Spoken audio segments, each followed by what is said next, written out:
Hello students, welcome back to Selexibles. अपने इस channel पर हम क्या कर रहे हैं, बिहार पीसीएस के लिए जो आने वाली बिहार पीसीएस है उसकी प्रीलिम्स के लिए हम तैयारी कर रहे हैं। और इसमें हमारा अप्रोच क्या है कि पीवाईक्यूज के थ्रू ही आपका कंप्लीट सिलेबस करा दिया जाए। तो इससे डबल फायदा है आपको कि पीवाईक्यूज भी हो जाएंगे आपके साथ ही साथ। हम पीवाईक्यू को बेस बना के, चूंकि हमने पीवाईक्यू को बेस बनाया है, all our base is PYQ, तो हमारा सिलेबस पे स्ट्रिक्ट कंट्रोल हो जाता है। हम वैसे तो कुछ भी पढ़ते जाए सिलेबस में, घटना चक्र पढ़ लें, लूसेंट पढ़ लें, सब पढ़ डालें, यहाँ कुछ छूटा हुआ वहाँ कुछ छूटा हुआ, जो नहीं पूछा जा रहा है वो भी 10 बार पढ़े जा रहे हैं, या जिनके पूछने की प्रोबेबिलिटी बहुत हाई है पता चल रहा है उनको भी उतनी बार पढ़ रहे हैं, जिनके पूछे आने की प्रोबेबिलिटी बहुत लो है। तो हमने क्या किया कि पीवाईक्यूज को गाइडलाइन बना के, होता क्या है कि पीवाईक्यूज ही रिपीट होते हैं, पीवाईक्यूज के जो ऑप्शन गलत हैं अगले अगले एग्जाम में वो क्वेश्चन बन जाते हैं। इन्हीं सब बातों को ध्यान में रखते हुए हमने पीवाईक्यूज के थ्रू ही सिलेबस को कंप्लीट करने की कोशिश की है। इसमें हमने क्या किया, बिहार पीसीएस के जितने एग्जाम है, साथ ही साथ बीपीएससी जो अदर एग्जाम कराती है, जो नॉन पीसीएस एग्जाम है, जैसे CDP auditor, assistant auditor officer, TRE 1 2 3, इन सब के क्वेश्चंस लिए हुए हैं और सब जगह एक जगह सम अप करके उन्हीं क्वेश्चंस को बेस बनाते हुए करने की कोशिश की है। और हम क्या कर रहे हैं कि जो क्वेश्चन पूछे गए हैं उनको एक्सप्लेन कर रहे हैं, साथ ही साथ उनमें जो ऑप्शन है उनको भी एक्सप्लेन कर रहे हैं, और वो टॉपिक एज अ होल को भी हम एक्सप्लेन करने की कोशिश कर रहे हैं। तो कम टाइम में ही आपका क्या हो जा रहा है, एक तरीके से कंप्लीट सिलेबस ही तैयार हो जा रहा है। देखिए, सिलेबस तैयार करना is a different thing, PYQ is a different thing, दोनों को मर्ज करना ऑब्वियसली एक लिमिटेशन है। उस लिमिटेशन को ध्यान में रखते हुए मैं ये नहीं कहूंगा कि आप सिलेबस कंप्लीट ही मत करिए और ये पढ़ लीजिए, पर ये है कि जिनका सिलेबस कंप्लीट हो गया, जिनका सिलेबस आधा अधूरा है, तो वो उनके लिए वीडियो फ्रूटफुल है। जिनका सिलेबस कंप्लीट हो गया उनका पीवाईक्यू भी कंप्लीट हो जाएगा इस वीडियो के थ्रू, साथ ही साथ उनका एक होलिस्टिक रिवीजन हो जाएगा, कंप्लीटली होलिस्टिक रिवीजन हो जाएगा। साथ ही साथ जिन्होंने थोड़ा बहुत पढ़ रखा है, जिनको आइडिया सुन रखा है, स्केलेटल सिस्टम क्या होता है, ब्लड सेल्स क्या होती है, ये सब सुन रखा है, उनके लिए भी ये वीडियो क्या है, एक तरीके की कॉम्प्लीमेंट काम करेगा आपका। साथ ही साथ जो अदर पढ़ाई कर रहे हैं, जो किताबें पढ़ रहे हैं, उनके लिए कॉम्प्लीमेंट के तौर पर काम करेगा। ठीक, तो हमने क्या किया था, पहले वीडियो में हमने क्या किया था, सब डिवीजन ऑफ बायोलॉजी पढ़ लिया था, evolution of life, taxonomy, cell, heredity और बायो फर्टिलाइजर, यहां तक पढ़ लिया था। इस वीडियो में हम पढ़ने जा रहे हैं ह्यूमन एनाटॉमी एंड फिजियोलॉजी, इसका पार्ट 1। ये ह्यूमन एनाटॉमी और फिजियोलॉजी का पार्ट 1 है। ये थोड़ा बड़ा चैप्टर है, तो ये 2 वीडियो में कंप्लीट होगा। यहाँ हमने पहले वीडियो में 6 चैप्टर कंप्लीट कर दिए थे, एक ही वीडियो में 6 चैप्टर एक वीडियो में, लेकिन यहाँ पर हमको एक चैप्टर खत्म करने के लिए 2 वीडियो की जरूरत पड़ेगी, 1.5 से 2 घंटे की 2 वीडियो की जरूरत पड़ेगी। तो ये आपका चैप्टर क्या हो जाएगा, पूरी तरीके से कंप्लीट हो जाएगा। ओके, उसके बाद से बाकी के वीडियो को हम एक वीडियो में क्लब करके खत्म करते हैं। ठीक, ये थोड़ा सा बड़ा हाँ, इसमें पूरे हम एनाटॉमी को समझेंगे और शरीर की जो बनावट है उसको समझेंगे, और शरीर काम कैसे करता है उसको समझेंगे। एनाटॉमी बेसिकली बनावट को बताता है, हड्डियां कैसे होती हैं, कहाँ पे कौन सी हड्डी है, दिल कहाँ पे फिट है, रिब केज के अंदर फिट है, फेफड़े फिट है, इस तरीके का काम हम देख रहे हैं। ठीक, कैसे किडनी जो है, कहाँ पर किडनी होती है, किडनी के जो ऑर्गन पार्ट्स हैं उनको देखने की कोशिश कर रहे हैं। फिजियोलॉजी में हम देखेंगे वो ऑर्गन्स काम कैसे करते हैं, शरीर क्रिया विज्ञान, ह्यूमन बॉडी की संरचना इसमें देखेंगे, और इसमें वो संरचना काम कैसे करती है इसको देखेंगे। हार्ट ब्लड पंप कैसे करता है, हार्ट में जो ब्लड है उसमें ऑक्सीजन घुलती कैसे, घुल करके वो बाकी सेल्स में डिलीवर कैसे होती है, और सेल उनको कैसे कंज्यूम करते हैं, कैसे उस ऑक्सीजन से एनर्जी बनाते हैं, वो सब हम किस में देखेंगे, फिजियोलॉजी में देखेंगे। ठीक है, तो इस वीडियो में हम देखने जा रहे हैं ह्यूमन एनाटॉमी एंड फिजियोलॉजी। इसका जो सबसे पहला पार्ट है वो स्केलेटल एंड मसल सिस्टम है, हमारा जो ढांचा है उसकी बात हम करने जा रहे हैं। तो हमारा जो स्केलेटन है, देखिए 2 तरीके का स्केलेटन है, एक हमारा एक्सोस्केलेटन है जो कि ना के बराबर, और एक हमारा एंडोस्केलेटन। जैसे बहुत सारे जानवर देखेंगे आप, तो उसमें बाहर जो है स्ट्रक्चर होता है, बाहर क्या होता है, स्ट्रक्चर होता है। क्या कहने की कोशिश कर रहा हूं, एंडोस्केलेटन हमारा एंडोस्केलेटन है, हालांकि हमारा एक्सोस्केलेटन भी है, वो हमारे बाल हैं। तो स्केलेटन हमारे कहने को, जो त्वचा पे हमारे बाल हैं वो एक्सोस्केलेटन है। लेकिन बहुत सारे जानवर हैं, जैसे मान लीजिए कॉकरोच देख रहे हैं आप कोई, या जो लोअर कैटेगरी के जो ऑर्गेनिजम्स हैं उनमें एक्सोस्केलेटन होता है। जैसे स्टार फिश देख रहे हैं, उसका बाहर का खोल बहुत मजबूत होता है, तो वो उनका कंप्लीटली किस पे डिपेंड होता है, एक्सोस्केलेटन पे। जैसे फिश देख रहे हैं, फिश में जो बाहर होता है एक्सोस्केलेटन वो स्केल्स होता है, और अंदर जो होता है वो क्या होता है, जो एंडोस्केलेटन होता है वो बोन्स होता है। तो फिश में एक्सोस्केलेटन भी है और एंडोस्केलेटन दोनों में। हमारे में कहने को एक्सोस्केलेटन है, हेयर्स के फॉर्म में, ह्यूमंस में हेयर्स के फॉर्म में एक्सोस्केलेटन है, पर बेसिकली हम किसकी बात करने जा रहे हैं, एंडोस्केलेटन की। आपको पता है कि अडल्ट ह्यूमन में 206 हड्डियां होती है। अभी हम देखेंगे बेबीज में हड्डियां ज्यादा होती है, क्योंकि जब हम ग्रो करते हैं तो बहुत सारी हड्डियां फ्यूज होकर के एक सिंगल हड्डी बना लेती है, तो इसलिए 206 हड्डियां रह जाती है, लगभग 300 हड्डियां होती है बेबीज वगैरह में। तो इन्हीं हड्डियों की बात करेंगे, हड्डियां मिलकर किससे बनी होती है, इस टाइप के क्वेश्चंस को डील करने की कोशिश करेंगे। ठीक, तो सबसे पहला क्वेश्चन क्या, the part of the skeleton that are not as hard as bones, skeleton के वो पार्ट जो इतने हार्ड नहीं, जो बोन जितने हार्ड नहीं है वो, and which can be bent are called, जो बोन जितने हार्ड नहीं है स्केलेटन के वो पार्ट, जो बोन जितने हार्ड नहीं है और आसानी से बेंट हो सकते हैं, उनको हम क्या कहते हैं? कंकाल के वे भाग जो हड्डियों जितने कठोर नहीं होते तथा जिन्हें मोड़ा जा सकता है, क्या कहलाते हैं? ये कहना। तो हमारा जो स्केलेटन है वो कुछ चीजों से मिलकर बना होता है, जिसमें से बोन्स होते हैं, कार्टिलेजेस होते हैं, इनसे मिलकर बना होता है। तो बोन्स आपकी बहुत स्ट्रांग होती है, कार्टिलेजेस जो होते हैं उतने स्ट्रांग नहीं होते। ठीक, जैसे हमारे नाक में आपको हड्डी जैसी फील होती होगी, कान के पास हड्डी जैसी फील होती होगी, पर वो हड्डियां नहीं, वो क्या है? बोन्स। हालांकि कान में हड्डी भी है, लेकिन हड्डी जैसा ही फील हो रहा है, वो क्या है? आपका कार्टिलेज है। तो कार्टिलेज क्या होता है? हड्डियों जितना स्ट्रांग नहीं होता है और आसानी से मुड़ सकता है। तो कार्टिलेजेस ही जो हो जाएंगे, इसका आंसर हो जाएगा। ओके, कार्टिलेजेस क्या हो जाएगा? The part of the skeleton that are not as hard as bones and which can be bent are called vertebrae. नहीं, कार्पल्स नहीं, कार्टिलेजेस ये आंसर है। More than one of the above ये गलत। ठीक, तो जरा सा बाकी सारे ऑप्शंस को भी देख लेते हैं और एक बार होलिस्टिक आंसर देख लेते हैं। आंसर क्या हो जाएगा? कार्टिलेज है। इसमें आपको इंग्लिश में भी एक्सप्लेनेशन है, हिंदी में भी एक्सप्लेनेशन है, साथ ही साथ जो ऑप्शन गलत है उनका भी एक्सप्लेनेशन है और उनका हिंदी में भी एक्सप्लेनेशन है। तो इस तरीके से क्या है? स्ट्रक्चर है क्वेश्चन। ठीक, तो कार्टिलेजेस क्या होता है? Cartilages are as strong but blood flexible connective tissue. पहली बात तो कनेक्टिव टिश्यू है। It is softer than bone and can be bend without breaking. It is found in the nose, external ear, larynx जो आपकी गर्दन होती है, trachea, larynx जो आपकी गला है, ट्रेकिया जहां पे आपका वॉइस बॉक्स है, and at the end of the long bones where it reduces friction and act as shock absorber. जो लंबी हड्डियां होती हैं, जैसे हमारी जांग की हड्डी, उसके एंड में क्या होते हैं? कार्टिलेजेस होते हैं। वो फ्रिक्शन रिड्यूस करते हैं और शॉक एब्जॉर्बर के तौर पे क्या करते हैं? काम करते हैं। जैसे हमारी जो नी है, टांग, लंबी सी टांग है हमारी, उसके बाद से क्या हमारा क्या है? नी है, एड़ी है। एड़ी में क्या होता है? कार्टिलेजेस लगे हैं, ताकि जंप हम करें या चले हम, तो वो शॉक एब्जॉर्बर के तौर पे क्या की तरह काम करें।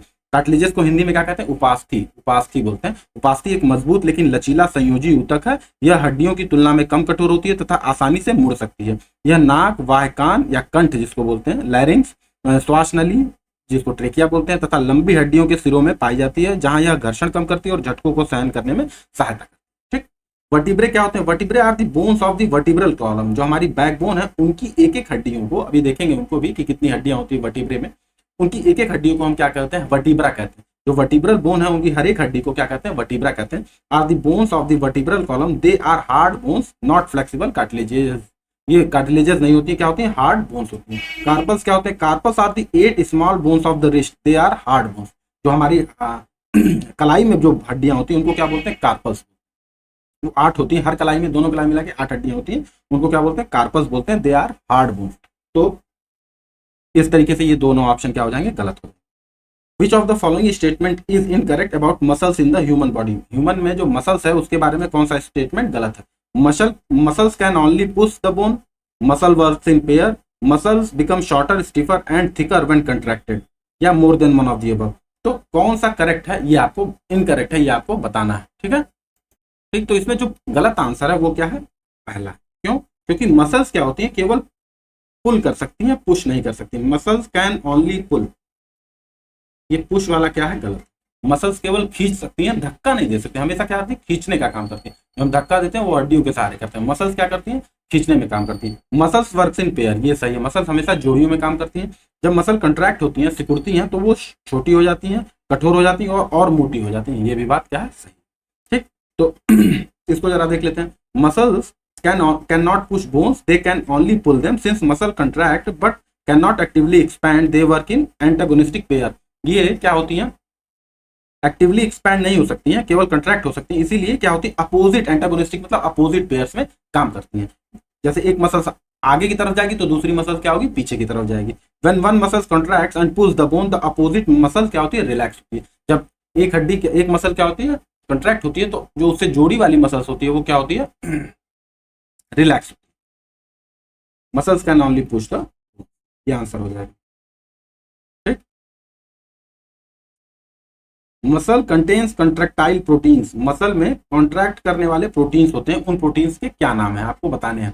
मसल्स कंटेन कंट्रैक्टाइल प्रोटीन्स, उन प्रोटीन्स के नाम बताने हैं आपको। एक्टिन मायोसिन, एक्टिन ट्रोपोमायोसिन, और मायोसिन और ट्रोपोनिन, या नन ऑफ द अबव।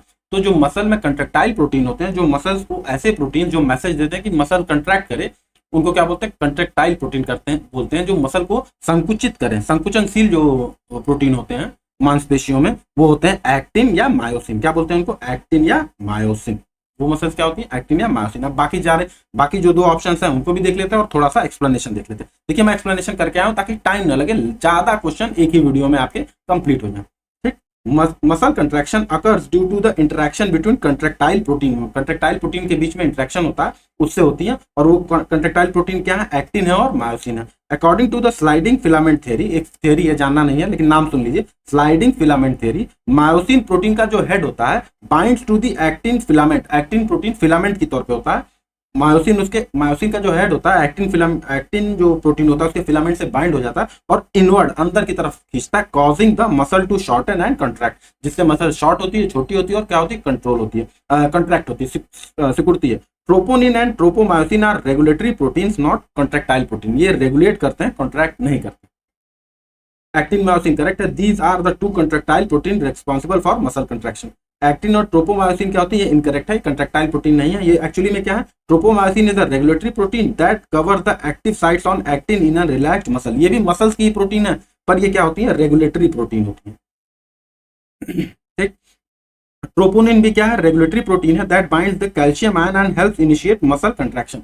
ये क्या करते हैं, ट्रोपोनिन जो होता है, ध्यान रखिए ट्रोपोनिन कैल्शियम, देखिए इसीलिए कैल्शियम हड्डियों के लिए नहीं मसल्स के लिए भी बहुत ज्यादा जरूरी है। थकान हो जाती है जब कैल्शियम की कमी होती है तो थकान हो जाती है, क्योंकि जो ट्रोपोनिन रेगुलेटरी प्रोटीन है वो क्या करता है, बाइंड करता है कैल्शियम आयन से, जो कि हेल्प करता है इनिशिएट करने में, किसके, मसल के कंट्रैक्शन। मसल के कंट्रैक्शन में मसल के संकुचन की प्रक्रिया को क्या करता है, आरंभ करता है, इनिशिएट करता है। कैसे, कैल्शियम के जो दो पॉजिटिव आयंस है Ca++ जो केटायन है, इनको बाइंड करके क्या करता है, ट्रोपोनिन क्या करता है, एक नियामक प्रोटीन का तौर पे क्या करता है, काम करता है। अब नियामक बोलना सही नहीं, रेगुलेटरी आपको सबको हिंदी मीडियम में बच्चे हैं उनको भी समझ में आ रहा है और अंग्रेजी मीडियम वाले भी को भी समझ में आ रहा है। In which organ of the human body are epithelial cells are found. Epithelial cells कहाँ पर पाई जाती हैं, किस ऑर्गन में, हेयर में, नोज में, लंग्स में या पैंक्रियाज में, या नन ऑफ द अबव या more than one of the above.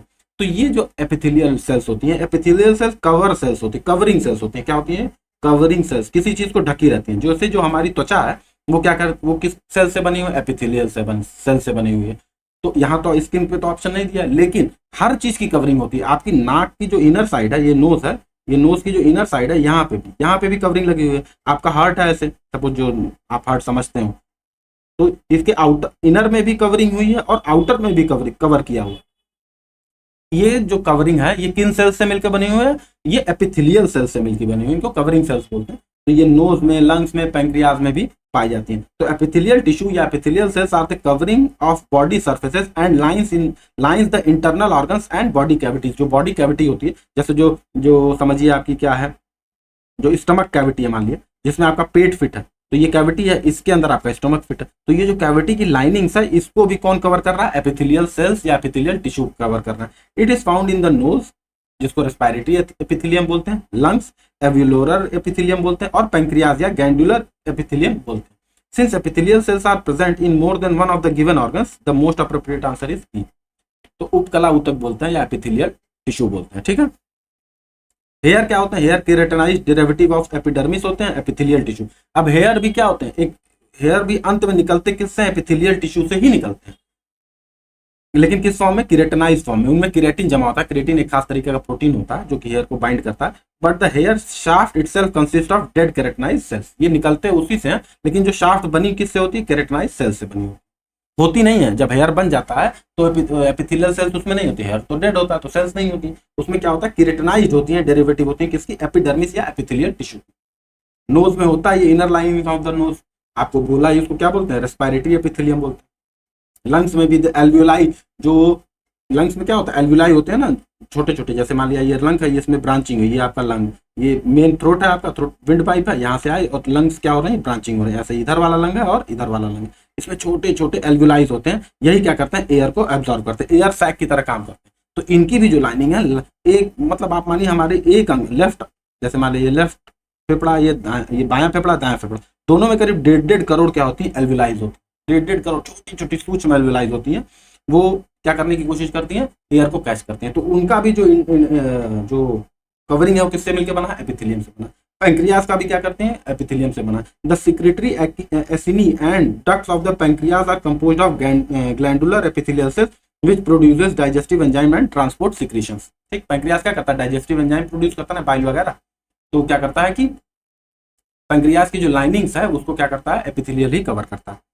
Glycogen stored in the liver and muscles of the human body is in the form of, किस फॉर्म में ग्लाइकोजन, यानी ग्लाइकोजन जो होता है स्टोर होता है। जैसे जब हम ग्लूकोज खाते हैं, ग्लूकोज कोई हर फूड में ग्लूकोज होता है, तो शरीर में जब ग्लूकोज जाता है तो इंसुलिन निकलता है।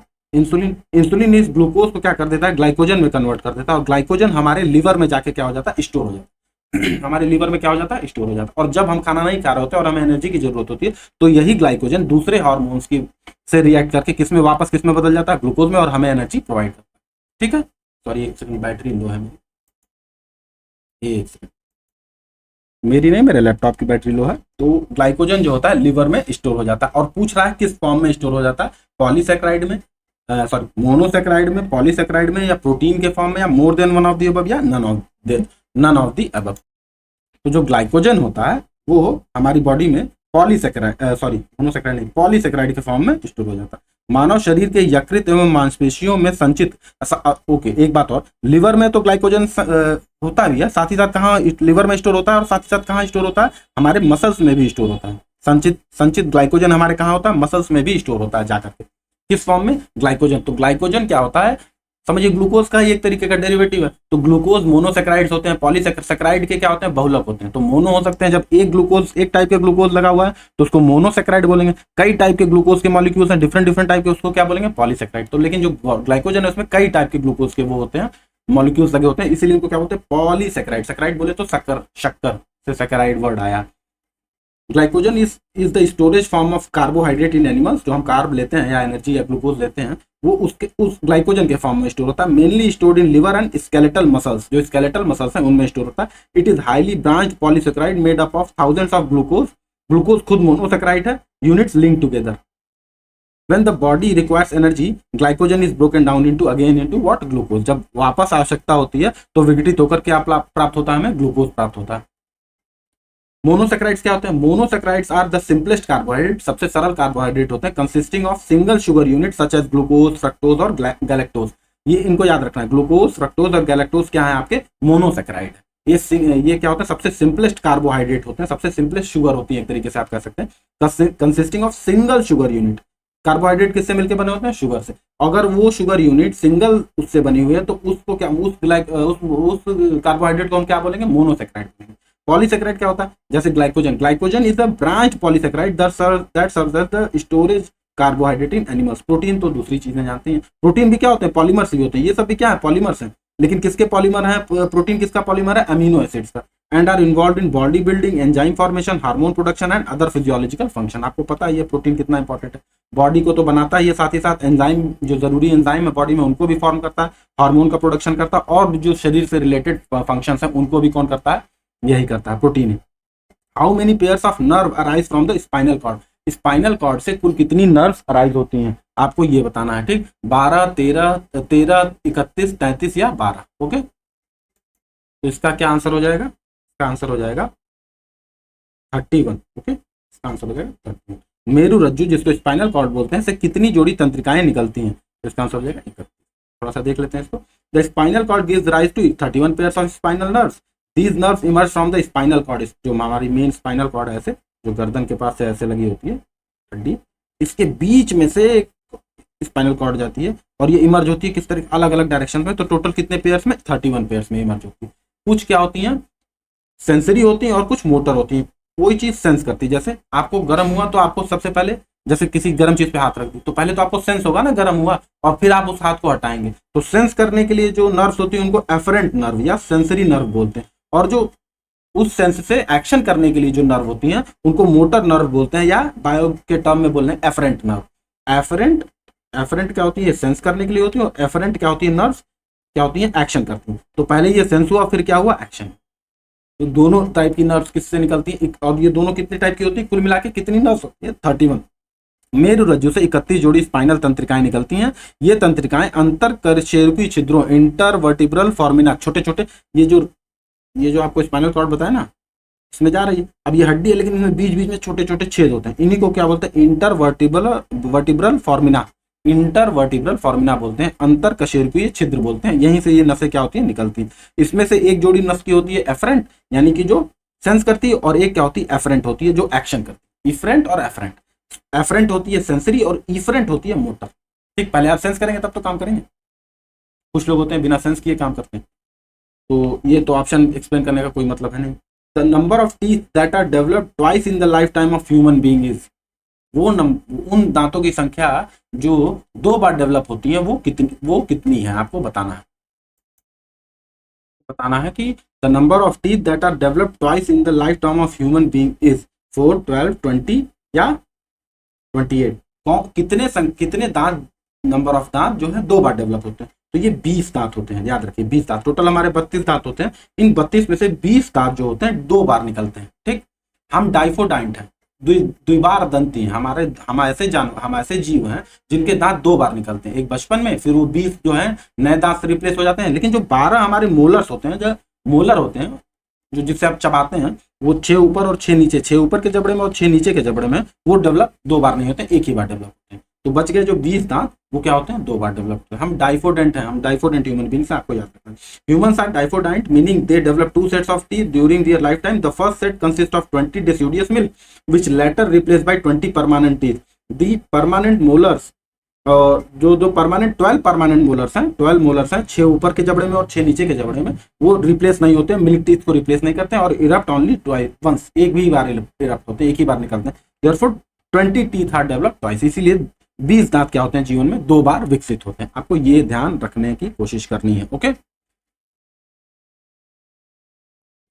चलते हैं नेक्स्ट क्वेश्चन पे। और 4 टीथ, ये भी एक्सप्लेन, नंबर है, इनको क्या ही एक्सप्लेन किया जाए, ऑप्शन जो है नंबर है। The number of bones in the human skull is, human के स्कल में कितनी हड्डियां होती हैं, आपको बतानी है। ह्यूमन के स्कल में कितनी हड्डी है, आपको बतानी है।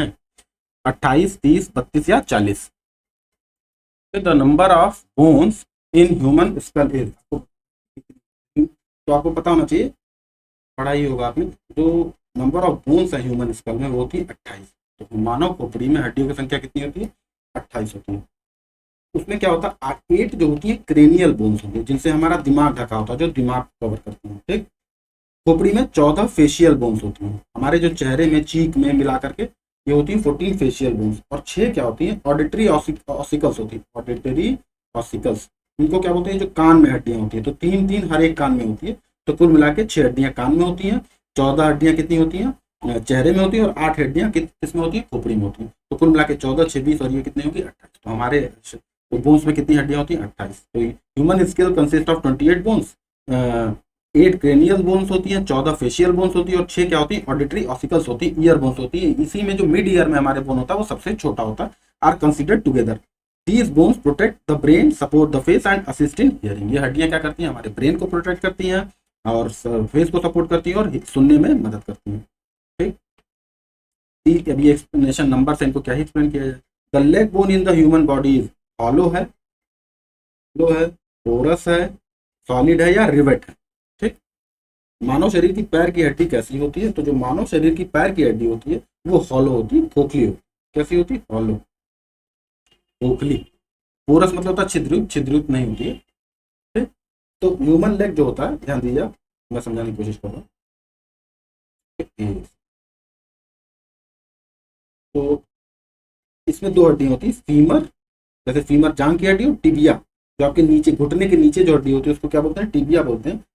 इसमें कैविटी होती है, ठीक, जिसमें बोन मैरो होता है। कैविटी होगी, कैविटी मतलब खाली जगह, तो खाली जगह को क्या बोलते हैं, हॉलो बोलते हैं। जिससे कि खाली कैविटी होती है, इसी के अंदर बोन मैरो बनता है, जिससे वो क्या, उनको क्या होना होता है, हॉलो होना होता है। और ठीक, पोरस होती नहीं। ठीक है, ये देख लो। The long bones of the human leg, such as femur and tibia, contains medullary marrow cavity, making them hollow from the inside. The outer layer is made of compact bone, which provides strength, while the inner cavity contains bone marrow. This arrangement makes the bones strong yet relatively light. इस arrangement जो outer होती है वो बहुत मजबूत होती है, bones की बनी होती है, और अंदर क्या होता है, मैरो भरा होता है, जिससे खून बनता है। तो इससे क्या होता है, मैरो बनाने का, खून बनने का भी, जो आरबीसी बनने का काम है वो भी होता रहता है, और साथ ही साथ जो आउटर हड्डियां हैं वो मजबूत होती है। तो लेग क्या होता है, हल्का होते हुए भी क्या होता है, स्ट्रांग। ठीक, इसमें कुछ बताने वाली बात है। At the age of 20 years the number of bones in the human body is approximately, 20 साल की उम्र तक ह्यूमन बॉडी में अप्रोक्सीमेटली कितनी हड्डियां होती हैं, तो 100, 200, 300, तो अप्रोक्सीमेटली पूछ रहा है ना, तो 20 साल में आदमी क्या हो जाता है, अडल्ट कंसीडर किया जाता है, तो 206 हड्डियां अडल्ट में होती हैं, तो इसीलिए लगभग क्या हो जाएगा, 200 हड्डियां क्या हो जाएगा, आंसर हो जाएगा, तो 200 is the right answer. Okay, birth में क्या होती है, फ्यूज हो जाती है। बर्थ होने के बाद जब हम अडल्ट से बेबी से अडल्ट बनते हैं तो बहुत सारी हड्डियां फ्यूज हो जाती हैं, तो 300 से हमारे पास लगभग कितनी हड्डियां आ जाती हैं, 206। Okay, which of the following is not a vestigial organ in the human, vestigial organ human में नहीं है, पूछ रहा है which of the following is not a vestigial organ. अवशेषी अंग, अवशेषी अंग वो अंग होते हैं जिनका किसी वजह से कोई यूज नहीं है, जैसे हमारे पेट के अंदर होता है अपेंडिक्स होता है ना छोटा सा, आपने सभी देखा हो, बहुत लोग ऑपरेशन करा देते हैं, तो ये क्या होता है, पहले जब हम लाखों साल पहले हम घास फूस बहुत खाते थे, तो ये अपेंडिक्स क्या करता था, सेल्यूलोज को, घास में सेल्यूलोज होता है ना, उसको पचाने में हेल्प करता था, लेकिन धीरे धीरे क्या हुआ कि हम घास खाना बंद कर दिए, हमारा फूड इवॉल्व हो गया, तो हमारे क्या हो गई, अपेंडिक्स की जरूरत खत्म हो गई, तो ये जो अभी भी अपेंडिक्स रह गया लेकिन किसी काम का नहीं, इसीलिए क्या बोलते हैं, उसको वेस्टिजियल अवशेषी अंग बोलते हैं। तो ऑप्शन दे रखा है निसिटैटिंग मेम्ब्रेन, ठीक, निकिटेटिंग झिल्ली जिसको बोलते हैं, ऑरिकुलर मसल्स ऑफ द पीना, पीना मतलब जो कान का जो पीछे वाला हिस्सा होता है उसको पीना बोलते हैं, वाय कर्ण या जो बाहर वाला कर्ण होता है, पीछे वाला कर्ण, फ्रंट फ्लैटेंड टीथ या इंसाइसर्स होते हैं जो, और वर्मी फॉर्म अपेंडिक्स। कौन सा वेस्टिजियल ऑर्गन नहीं है, इसमें कौन सा वेस्टिजियल ऑर्गन नहीं है, तो इसमें जो ये भी वेस्टिजियल ऑर्गन है, अभी देखते हैं क्या है कि नहीं है कि क्या है, ये भी देखते हैं। जो फ्रंट फ्लैटेंड टीथ है इंसाइजर, ये तो हमें साफ साफ दिख रहा है, जो हाँ एक फाड़ने वाले दांत है जिससे हम फाड़ने की कोशिश करते हैं, वो तो काम के है ना, तो वो तो हो नहीं सकते, हमें पता है वर्मी फॉर्म अपेंडिक्स तो है ही, अभी आपको बताया। जो ऑरिकुलर मसल ऑफ पीना है, बाहर की, हमारा सच में बाहरी वाले कान का कोई काम नहीं, जो हमारे कान बाहर निकला उसका किसी काम का, हमको लगता है कि वो सुनने में मदद करता है, नहीं, वो कुछ मदद नहीं करता, वो काट दिया जाए बाहर का कान, हमारा जो कान निकला हुआ है, और एक किसी का काट दिया जाए तो भी उसको उतना ही सुनाई देगा, तो ये भी क्या होती है, ये वेस्टिजियल ऑर्गन है, इसका कोई यूज नहीं है। और ये जो ये निकटेटिंग मेम्ब्रेन है, ये हमारी आईलैश के नीचे होती है, ये भी किसी काम की नहीं, ये भी बस ऐसे ही, इसका कोई यूज अभी तक हमें नहीं पता, इसीलिए क्या बोलते हैं, ये आईलैश के नीचे होती है, हमारी जो आईलिड होती है उसी के नीचे होती है, ठीक, तो निकटेटिंग मेम्ब्रेन झिल्ली होती है, आपको झिल्ली फील होती होगी। ऑरिकुलर मसल ऑफ पीना, ये भी वेस्टिजियल ऑर्गन है, तो करेक्ट आंसर क्या हो जाएगा आपका, फ्रंट फ्लैटेंड टीथ, ये वेस्टिजियल ऑर्गन नहीं है। आगे के जो चपटे दांत है जिससे हम काटते हैं वो वेस्टिजियल नहीं है। इंसाइसर्स पढ़ते हैं थोड़ा सा, incisor are the front cutting teeth of the human, they are functional teeth, ये फंक्शनल होते हैं, काम करते हैं, used for cutting and biting food and are not vestigial organ, इसीलिए ये क्या है, वेस्टिजियल या अवशेषीय अंग नहीं है, ठीक। निकिटेटिंग मेम्ब्रेन क्या होता है, it is a vestigial, vestigial मतलब अवशेषी थर्ड आईलिड इन ह्यूमंस होती है, in birds and reptiles it protects and moisture the eye, पक्षियों में और रेप्टाइल्स में ये प्रोटेक्ट करती है, जैसे क्रोकोडाइल की एक होती है झिल्ली जैसी होती है, हमारे में भी झिल्ली है, पर वो किसी काम की नहीं है, उसको क्या बोलते हैं, निकटेटिंग मेम्ब्रेन। अब निकटेटिंग मेम्ब्रेन किसी एग्जाम में आपसे क्वेश्चन पूछ सकते हैं। ऑरिकुलर मसल्स ऑफ द पीना, these muscles are the vestigial in humans, in many mammals they help to move the external ear towards the source of the sound, और भी बहुत काम करती है, जैसे हाथी के जो बाहर के कान होते हैं वो हिला करके वो क्या करती है, अपने आप को ठंडा करती है, हमें तो हिलाने की जरूरत नहीं होती है। जो फ्रंट के फ्लैटेंड टीथ आपको बताया ये वेस्टिजियल नहीं है। वर्मी फॉर्म अपेंडिक्स क्या होता है, it is considered as a vestigial organ in human, considered किया जाता है, अभी तक हमको पता नहीं है कोई यूज उसका, और दिखता भी नहीं है।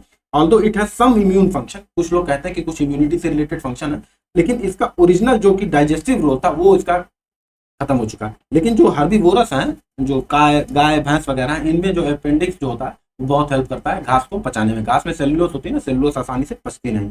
अब अगला टॉपिक हमारा डाइजेस्टिव सिस्टम से रिलेटेड जो क्वेश्चन है उनको देख लेते हैं, ठीक।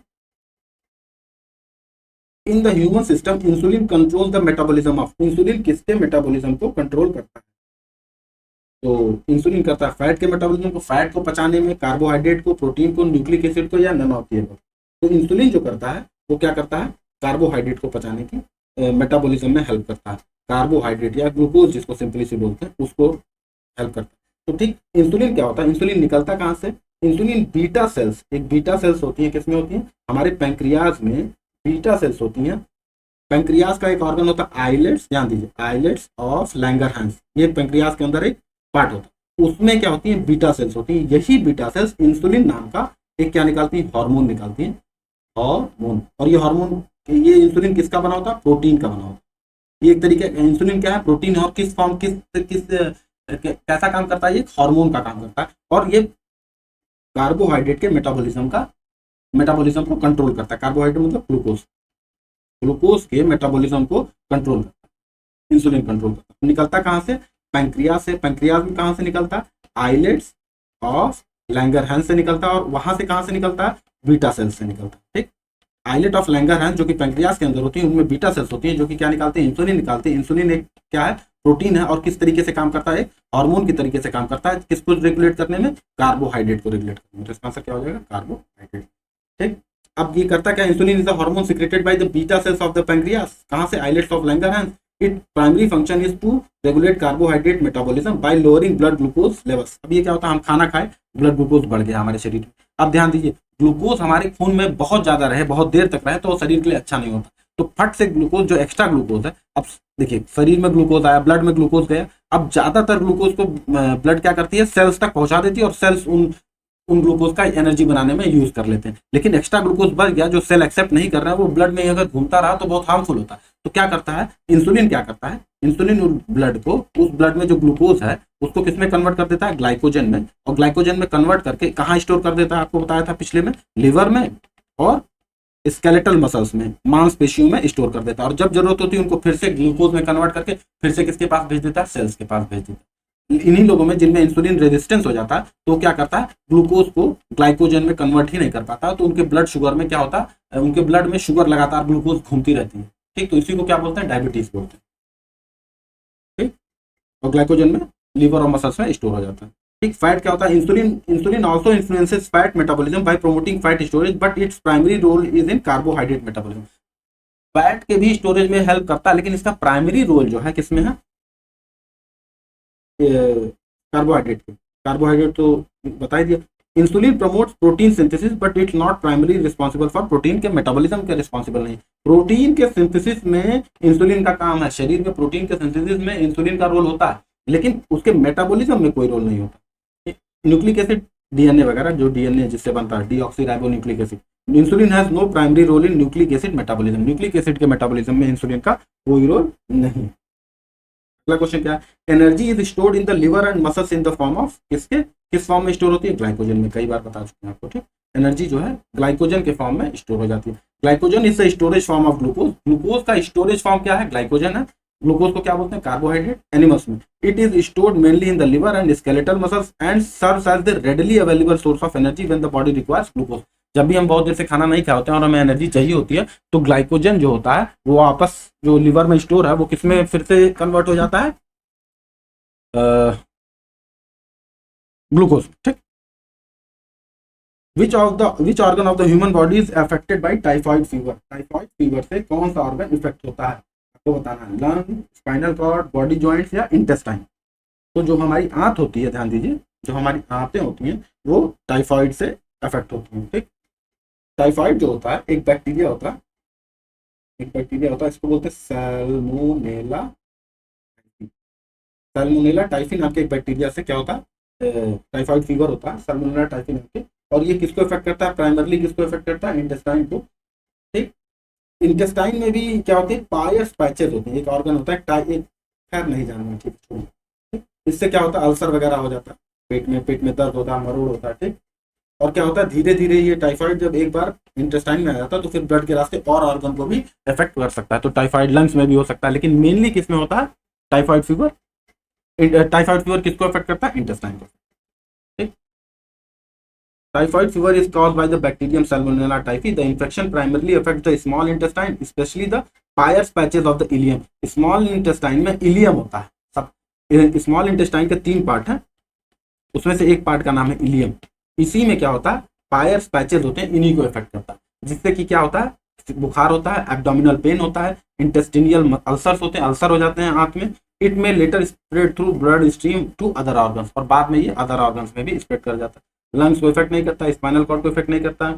मेन साइट नहीं है, ये सब क्या है, मेन साइट, प्राइमरी साइट नहीं है टाइफाइड के। बाद में इफेक्ट कर सकते हैं लेकिन प्राइमरी साइट नहीं है। Which of the following human organs is affected by the consumption of alpha toxin food adulterant. तो बहुत सारे फूड में क्या होता है, अल्फा टॉक्सिन्स होते हैं, वो किस अल्फा टॉक्सिन अगर हमारे भोजन में है तो हमारे किस ऑर्गन को इफेक्ट कर सकते हैं आपको बताना, हार्ट को, किडनी को, लिवर को या लंग्स को। हार्ट को, किडनी को, लिवर को, तो ये किसको इफेक्ट करेंगे, लिवर को इफेक्ट करेंगे, ठीक है, ये लिवर को, यकृत को हमारे इफेक्ट करते हैं। ठीक, अल्फा टॉक्सिन्स क्या होते हैं, एक खास तरीके का फंगस होता है जो अल्फा टॉक्सिन होता है, वो कहाँ से आता है, एक एस्परजिलस, एस्परजिलस करके फंगस होता है, उसी से क्या निकलता है, अल्फा टॉक्सिन निकलता है। और जहाँ पे खराब तरीके से अनाज वगैरह, गेहूं के जो गोदाम होते हैं, वहाँ बहुत ज्यादा अल्फा टॉक्सिन बनते हैं, क्योंकि वहाँ फंगस लग जाता है, एस्परजिलस होता है, वो फंजाई लग जाता है ग्राउंड नट में, मूंगफली में। इसीलिए इसको तो कभी कभी मूंगफली में आप देखते होंगे मतलब फंगस जैसी कोई चीज लगी होती है। वो फंगस तो उतना हार्मफुल नहीं होता, लेकिन वो फंगस जो टॉक्सिन प्रोड्यूस करता है, जिसको अल्फा टॉक्सिन बोलते हैं, वो बहुत ज्यादा क्या होता है, हार्मफुल होता है, और हमारी किसको इफेक्ट करता है, लिवर को इफेक्ट करता है। ठीक, और कैंसर वगैरह भी कर सकता है। ठीक है, aflatoxins are toxic substances produced by the fungi Aspergillus flavus and Aspergillus parasiticus. अब एस्परजिलस के भी कई सारे वैराइटीज हैं, उनको उनसे निकलता है। Commonly found in improperly stored cereals, groundnuts, maize और अदर टाइप के फूड ग्रेन्स में। They primarily affect the liver and are potent hepatotoxin. Hepatotoxin क्या होता है, हेपा मतलब होता है लिवर, और टॉक्सिन मतलब जहर। तो जो लिवर को जहर दे दे वो क्या होते हैं, हेपाटॉक्सिन होते हैं, और कार्सिनोजेंस होते हैं, कैंसर भी कर सकते हैं, increasing the risk of liver cancer, hepatocellular carcinoma. ठीक है, लिवर कैंसर को बोलते हैं हेपाटोसेलुलर कार्सिनोमा। ठीक, बायोलॉजी में वर्ड बहुत कठिन है, आपको बायोलॉजिस्ट नहीं बनना है। ठीक है, the source of enzyme lipase, जो लाइपेज करके एंजाइम है वो कहाँ से निकलता है, तो आपको पता है वो पैंक्रियास से निकलता है। ठीक, जो लाइपेज है वो क्या करता है, फैट का, जो हम भोजन में फैट होता है, इनको किस में तोड़ देता है, फैटी एसिड्स में, फैटी एसिड्स में तोड़ देता है, और हमारा शरीर फैटी एसिड्स को क्या कर लेता है, कंज्यूम कर लेता है। ठीक है, तो the source of the lipase is pancreas, pancreas से निकलता है, और पैंक्रियास से कहाँ जाता है, पैंक्रियास कनेक्टेड होता है डक्ट के थ्रू इंटेस्टाइन से। कौन से इंटेस्टाइन से, स्मॉल इंटेस्टाइन। तो वो पैंक्रियास से लाइपेज निकलता है, और लाइपेज क्या करता है, फैट को डाइजेस्ट करने में हेल्प करता है। ठीक है, lipase is a digestive enzyme, पचाने वाला एंजाइम है। ठीक, एक पाचक एंजाइम है, mainly secreted by the pancreas, pancreas से निकलता है। It acts in the small intestine, small intestine पे जाके एक्ट करता है to break down fats, fat को तोड़ने में, फैट बोले तो lipids, into fatty acid, fat से ज्यादा सिंपल होता है फैटी एसिड में, और साथ ही साथ फैट को किसमें तोड़ देता है, फैटी एसिड और ग्लिसरॉल में तोड़ देता है, फैसिलिटेटिंग दियर एब्जॉर्प्शन। अब ग्लिसरॉल और फैटी एसिड में जब फूड टूट जाता है तो स्मॉल इंटेस्टाइन के थ्रू वो एब्जॉर्ब होकर कहाँ चला जाता है, ब्लड में चला। ऑप्शन क्या दिए हुए थे, किडनी, लिवर, हार्ट। तो एक बार देख लेते हैं कि इन ऑप्शंस को भी। किडनी फिल्टर ब्लड, किडनी क्या करती है, ब्लड को फिल्टर करती है, एंड प्रोड्यूस यूरिन, यूरिन बनाती है, ये डाइजेस्टिव एंजाइम सीक्रेट नहीं करती है। पैंक्रियाज आपको पढ़ लिया। The liver produces bile, liver क्या प्रोड्यूस करता है, बाइल प्रोड्यूस करता है, which emulsifies fat but does not produce lipase. ठीक, ये बाइल प्रोड्यूस करता है, ये भी डाइजेस्टिव एंजाइम ही है। ठीक, heart pumps blood and is not source of digestive lipase का सोर्स नहीं है। विच, क्वेश्चन पूछा, the enzyme which is mixed with food in our mouth is, कौन सा, जैसे ध्यान दीजिए, डाइजेशन शुरू कहाँ से हो जाता है, डाइजेशन मुंह से ही शुरू। जैसे आप मुंह में खाना लेते हैं, चबाना शुरू करते हैं, तो लार जो बनती है वहीं से जो डाइजेशन शुरू हो जाता है, बहुत सारी चीजें वहीं सिंपल में टूटना शुरू हो जाती हैं, और वहां पर एक एंजाइम निकलता है मुंह में ही, मुंह में ग्लैंड्स होती हैं जहां से एंजाइम निकलता है, एमाइलेज एंजाइम निकलता है, पटाइलिन इसको बोलते हैं। ध्यान दीजिए, एमाइलेज का एक और नाम है पटाइलिन बोलते हैं, और सलाइवा में ये मिक्स होता है, सलाइवा में मिक्स होता है, साथ ही भोजन में मिक्स हो जाता है, और स्टार्च या कार्बोहाइड्रेट का क्या कर देता है, पाचन शुरू कर देता है, मुंह में ही हमारे डाइजेशन शुरू हो जाता है। ठीक, सलाइवरी एमाइलेज जिसको पटाइलिन बोलते हैं, is the enzyme present in the saliva, saliva में प्रेजेंट होता है, that mixes with the food in the mouth, it begins the digestion of starch, ये स्टार्च का या कार्बोहाइड्रेट जिसको बोलते हैं उसका डाइजेशन शुरू कर देता है, by converting into maltose and dextrins. ठीक, तो हमेशा ग्लूकोज क्या होगा, जैसे जो इस कार्बोहाइड्रेट होगा, तो जो कॉम्प्लेक्स कार्बोहाइड्रेट होगा, कॉम्प्लेक्स कार्बोहाइड्रेट जो हम खा रहे हैं वो डायरेक्ट शरीर एब्जॉर्ब नहीं कर सकता है, तो उनको सिंपल कार्बोहाइड्रेट में कन्वर्ट करो। जो कॉम्प्लेक्स फैट है उनको शरीर, उनको डाइजेशन के बाद वो किसमें कन्वर्ट हो जाता है, सिंपल फैट्स में कन्वर्ट हो जाता है। तो इन सिंपल चीजों को शरीर एब्जॉर्ब कर सकता है, कॉम्प्लेक्स चीजों को नहीं। तो कॉम्प्लेक्स से टूट करके सिंपल में ही बनने को क्या बोलते हैं, डाइजेशन बोलते हैं। ठीक, माल्टोज और डेक्सट्रिन, कार्बोहाइड्रेट, जो मुंह में कार्बोहाइड्रेट हमारे गया वो मुंह में हमारे किस में कन्वर्ट हो जाता है, माल्टोज और डेक्सट्रिन में। अब माल्टोज और डेक्सट्रिन से भी अगर कोई चीज सिंपल है तो अंत में जाकर के स्मॉल इंटेस्टाइन में माल्टोज और डेक्सट्रिन और सिंपल में जैसे ग्लूकोज में ही कन्वर्ट हो जाएंगे। पेप्सिन क्या होता है, पेप्सिन ऑप्शन दे रखा है ना, पेप्सिन, पेरोक्सीडेज, एमाइलेज। तो the enzyme which is mixed with food in our mouth is amylase. तो पेप्सिन क्या होता है, pepsin is a protein digesting enzyme secreted by the stomach and is not present in the mouth. Pepsin क्या होता है? Protein को पचाने वाला एंजाइम होता है जो कि पेट में ही बनता है, पेट में ही निकलता है पेप्सिन। ठीक। पेरोक्सीडेज क्या होता है? Peroxidase is present in saliva and helps in anti microbial defence but it is not the main digestive enzyme. हमारे मुंह में, सलाइवा में जो खाने में जो मान लिया माइक्रोब्स आ गए, बैक्टीरिया आ गए, तो उनको भी डिस्ट्रॉय करने के लिए क्या होते हैं? एंजाइम्स होते हैं, जिनसे एक एंजाइम नाम है पेरोक्सीडेज। वो क्या करता है? जो माइक्रोब्स है उनको डिस्ट्रॉय करने की ताकत है। ठीक। पर ये डाइजेस्टिव एंजाइम नहीं, डाइजेशन में हेल्प नहीं करता। विच of the following acid is secreted by the stomach? Stomach से, पेट से कौन सा एसिड निकलता है? Uric acid. या तो आपने पढ़ रखा, हमारे पेट में जो खाना जाता है तो एसिड क्या करता है? उसको एसिड, खाना पचने के लिए एसिडिक इन्वायरमेंट की जरूरत होती है, तो साथ ही साथ खाना को तोड़ने में भी हेल्प करता है। Hydrochloric acid. ठीक। Hydrochloric acid is secreted by the parietal cells of the stomach. Parietal cells होती हैं, ऑक्सिनोटिक सेल्स बोलते हैं। It creates an acidic environment जिसका पीएच 1.5 से 3.5 होता है। Activates pepsinogen into pepsin and helps kill harmful microorganisms present in the food. ठीक। तो पेप्सिन, आपको पता है ना, पेप्सिन क्या करता है? प्रोटीन को तोड़ने में हेल्प करता है। तो पेप्सिन को क्या कहते? पेप्सिनोजेन जो पेट में होते हैं, उस अगर वो एसिड ना हो पेट में, तो पेप्सिनोजेन किस में कन्वर्ट नहीं होंगे? पेप्सिन में कन्वर्ट नहीं होंगे, तो डाइजेशन प्रोटीन का नहीं होगा। ठीक। तो जो एसिड होता है पेट में वो क्या होता है? हाइड्रोक्लोरिक एसिड होता है। सल्फ्यूरिक एसिड होता नहीं है। नाइट्रिक एसिड बहुत स्ट्रॉन्ग है। ठीक। Phosphoric acid is not component of gastric juice. Hydrochloric acid answer हो जाएगा। Which glands provide endocrine, which glands provide both endocrine and exocrine function? कौन सी ग्लैंड एंडोक्राइन और एक्सोक्राइन दोनों का काम करती है? ठीक। एंडोक्राइन वो ग्लैंड्स होती हैं, ध्यान दीजिए, वो दो तरीके की ग्लैंड्स होती हैं शरीर में, एंडोक्राइन और एक्सोक्राइन। एक्सोक्राइन वो ग्लैंड्स होती हैं, एक्सोक्राइन वो ग्लैंड्स होती है जो पाइप के थ्रू, मान लिया जैसे पैंक्रियाज, पैंक्रियाज बोन, तो अभी मैं आपको ऑप्शन दे रहा हूँ, जैसे मान लिया थायराइड है, आपका थायराइड जो है, ठीक, तो ये क्या करेगा? ब्लड में हार्मोन भेजेगा और जहां जरूरत होगी वहां वो काम आ जाएगा। जैसे ब्रेन में अगर थायराइड हार्मोन, थायराइड से निकलने वाले हार्मोन की जरूरत ब्रेन में हुई T4 हार्मोन की, तो ब्लड के थ्रू सारे ऑर्गन में जाएगा, लेकिन जहां जरूरत होगी अब्जॉर्ब वहीं होगा। लेकिन कुछ जैसे पैंक्रियाज, उसमें क्या होगा? पाइप लगा होगा, तो हार्मोन निकलेगा, एंजाइम निकलेगा, तो वो एक ही जहां जरूरत है वहीं जाएगा। तो वो हार्मोन जो जहां जरूरत हो पाइप के थ्रू, वो अंग जो जहां हार्मोन्स की जरूरत हो डायरेक्ट वहीं भेजते हैं बिना ब्लड की हेल्प से, तो उनको बोलते हैं एक्सोक्राइन ग्लैंड, एक्सोक्राइन ग्लैंड। और वो जो ब्लड की हेल्प से भेजते हैं उनको क्या बोलते हैं? Endocrine gland. लेकिन कह रहा कौन सा ग्लैंड दोनों का फंक्शन करता है? तो पैंक्रियाज, पैंक्रियाज एंडोक्राइन का भी फंक्शन करता है और एक्सोक्राइन का भी फंक्शन करता है। अभी हमने देखा था पैंक्रियाज से जो एंजाइम निकल रहा है उसका आपको नाम बताना है, पैंक्रियाज से कौन सा। लिवर से तो बाइल निकलता है, मुंह में अमाइलेज निकलता है। पैंक्रियाज से जो एंजाइम निकलता है वो डायरेक्ट ब्लड के थ्रू ना होते हुए पाइप के थ्रू जाता है स्मॉल इंटेस्टाइन में, तो इसीलिए वो एक्सोक्राइन का काम, एंडोक्राइन, एक्सोक्राइन का काम करता है। साथ ही साथ कुछ हार्मोन्स ऐसे निकालता है पैंक्रियाज जो ब्लड में भी मिक्स होते हैं, तो इसीलिए एक्सोक्राइन और एंडोक्राइन दोनों का फंक्शन करता है। ठीक। The pancreas is a mixed heterocrine बोलते हैं gland because it perform both endocrine and exocrine functions. It's endocrine plants जो पार्ट होता है, एंडोक्राइन प्लांट पार्ट होता है, जिससे आइलेट्स ऑफ लैंगरहैंस बोलते हैं, secretes hormone such as insulin and glucagon in the blood, while its exocrine plants secrete digestive enzymes into small intestine through the pancreatic duct। तो देखिए दो हार्मोन निकलते हैं दो टाइप के, जैसे कि इंसुलिन और ग्लूकागन। ठीक। इंसुलिन क्या करता है? कार्बोहाइड्रेट को ग्लाइकोजन में स्टोर कर देता है, और ग्लूकागन क्या करता है? ग्लूकागन वापस ग्लाइकोजन को किसमें? ग्लूकोज में कन्वर्ट कर देता है। तो ये जो हार्मोन्स है दोनों शरीर में ब्लड के थ्रू पैंक्रियास पहुंचाता है, लेकिन जो डाइजेस्टिव एंजाइम है इनको डक्ट के थ्रू पहुंचाता है। तो जो डक्ट के थ्रू पहुंचा है इसको बोलते हैं एक्सोक्राइन ग्लैंड, और अगर ब्लड के थ्रू पहुंचा है तो एंडोक्राइन। लेकिन ये दोनों के थ्रू पहुंचा रहा है तो इसीलिए इसको हेट्रोक्राइन ग्लैंड भी बोलते हैं या मिक्स्ड ग्लैंड भी बोलते हैं। ठीक। ऑप्शन दे रखा है the thyroid is the endocrine gland that secrets thyroxine hormone. Endocrine gland है मतलब ब्लड के थ्रू पहुंचाएगा।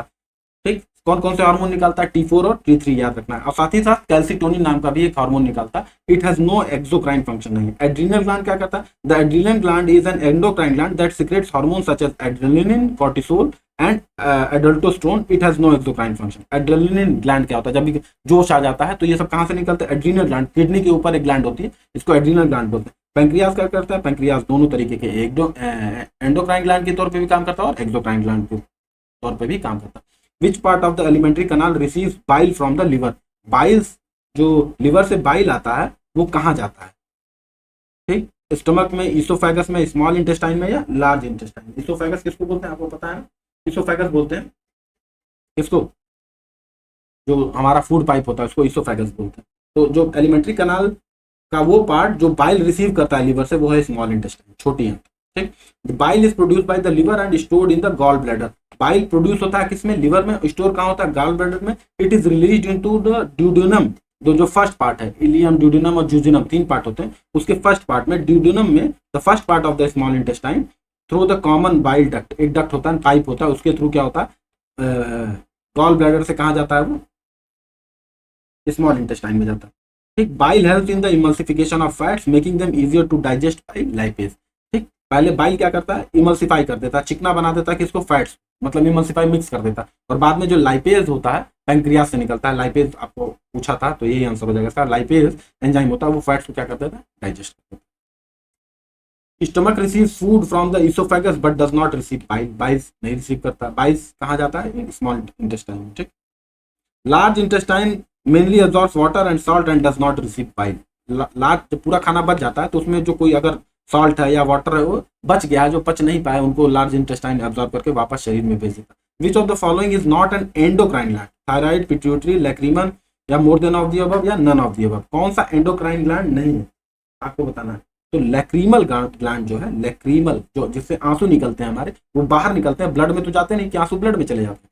तो जो लैक्रीमल होते हैं, अश्रु ग्रंथि होते हैं, वो क्या होते हैं, एक्सोक्राइन होते हैं, एंडोक्राइन नहीं।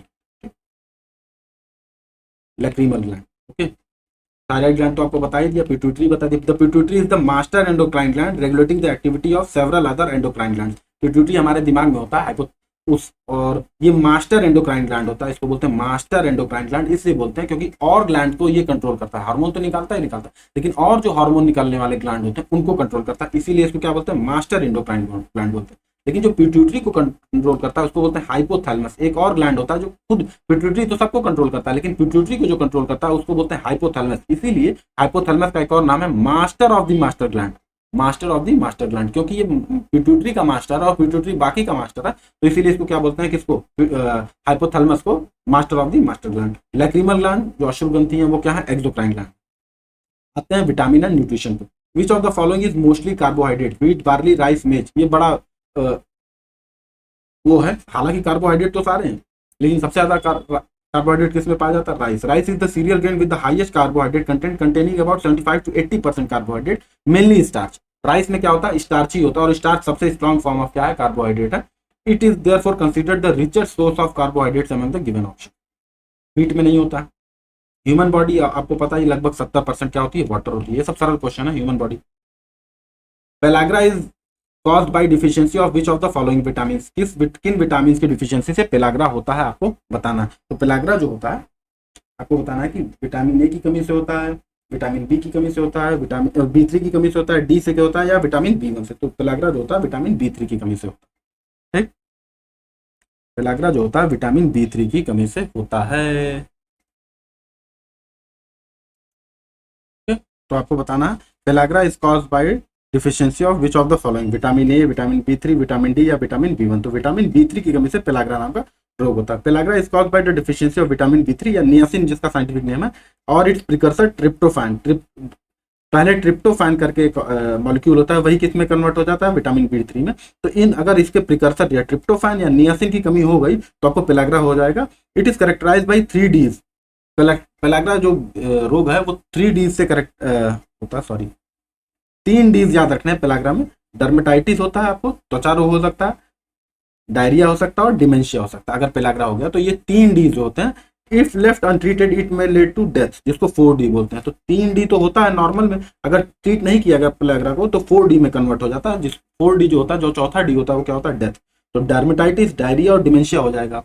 ठीक, जरा ए की कमी से देख लेते हैं। ए की कमी से नाइट ब्लाइंडनेस होता है, इसको बोलते हैं निक्टालोपिया या ज़ीरोप्थेल्मिया बोलते हैं। विटामिन B3 की कमी से या नियासिन जिसका नाम है, उससे कमी से क्या होता है, पेलाग्रा होता है, जिसमें डर्मेटाइटिस हो सकता है, डायरिया हो सकता है, और क्या हो सकता है, डिमेंशिया हो सकता है। डी की कमी से आपको रिकेट्स होता है, रिकेट्स करके बीमारी होती है। ऑस्टोमलेशिया अडल्ट्स में होता है, रिकेट्स बच्चों में होता है, और ऑस्टोमलेशिया क्या होता है, अडल्ट्स में होता है। विटामिन B1 जिसको थायमिन बोलते हैं, इसकी डिफिशियंसी से बेरी होता है, जिससे नर्वस और कार्डियोवास्कुलर सिस्टम पे असर डालता है। ठीक, तो vitamin A which is effective in blood clotting. Blood clotting में जो इफेक्ट है वो कौन सा विटामिन है, विटामिन के। बस इसको याद करते जाना। Vitamin K is essential for blood clotting, coagulation बोलते हैं, ब्लड का थक्का जमाने के लिए बहुत जरूरी होता है। It is required for the synthesis of clotting factor such as prothrombin, factor 2, factor 7, 9 and 10, ये सब फैक्टर्स होते हैं जो क्लॉटिंग करने में क्या करते हैं, हेल्प करते हैं, इसीलिए इनको क्या बोलते हैं, क्लॉटिंग फैक्टर बोलते हैं। तो इन क्लॉटिंग फैक्टर्स को सिंथेसिस करने के लिए किस विटामिन की जरूरत होती है, विटामिन के की जरूरत होती है। इसकी डिफिशियंसी से क्या हो जाता है, ब्लड क्लॉटिंग में डिले हो सकता है और एक्सेसिव ब्लीडिंग हो सकती है, जिससे डेथ भी हो सकती है। विटामिन ए ऑब्वियसली नॉर्मल विजन के लिए, नॉर्मल ग्रोथ के लिए और मेंटेनेंस ऑफ एपिथेलियल टिश्यूज के लिए जरूरी है। विटामिन बी जो होते हैं, विटामिन बी के जितने भी कॉम्प्लेक्स हैं वो किस में हेल्प करते हैं, एनर्जी मेटाबॉलिज्म में, नर्वस सिस्टम फंक्शन में और रेड ब्लड सेल्स फॉर्मेशन में। विटामिन डी क्या होता है, essential for calcium and phosphorus absorption and healthy bones and teeth. अगर विटामिन डी की कमी हो जाएगी तो कैल्शियम और फॉस्फोरस का शरीर में प्रॉपर एब्जॉर्प्शन नहीं होगा, जिससे बोन्स और दांत क्या हो जाएंगे, गड़बड़ हो जाएंगे। विटामिन के फॉर्मेशन ऑफ क्लॉट के लिए होता है। Which of the following vitamin is used and an antidote and anticoagulant poison, anticoagulant poison की तौर पे होता है विटामिन के। तो जो आंसर हो जाएगा vitamin K. Which of the following vitamin is used an antidote and anticoagulant poison, जो कुछ जहर ऐसे होते हैं जो एंटी कोआगुलेंट होते हैं, वो क्या करते हैं, थक्का बनने ही नहीं देते हैं। तो उनके एंटीडोट के तौर पे कौन काम आएगा, विटामिन के, क्योंकि विटामिन के क्या करेगा, उसकी काट क्या होगी, उसकी काट, अगर एक जहर है जो खून का थक्का नहीं बनने दे रहा तो उसकी काट क्या होगी, कुछ ऐसी चीज लानी होगी जो खून का थक्का बनने में मदद करे। तो उसका आंसर क्या हो जाएगा, विटामिन के हो जाएगा। Vitamin K is used as antidote for anticoagulant, antidote for anticoagulant या ब्लड थिनिंग पॉइजन होते हैं। बहुत सारे सांप होते हैं वो काट लेते हैं तो ब्लड बहुत थिन हो जाता है, जिससे नाक से खून, त्वचा से खून, कान से खून हमारा रिसने लगता है। तो एंटीकोगुलेंट होते हैं, यानी खून का थक्का नहीं बनने देते हैं, तो उसका एंटीडोट क्या हो जाएगा, विटामिन के हो जाएगा। ठीक।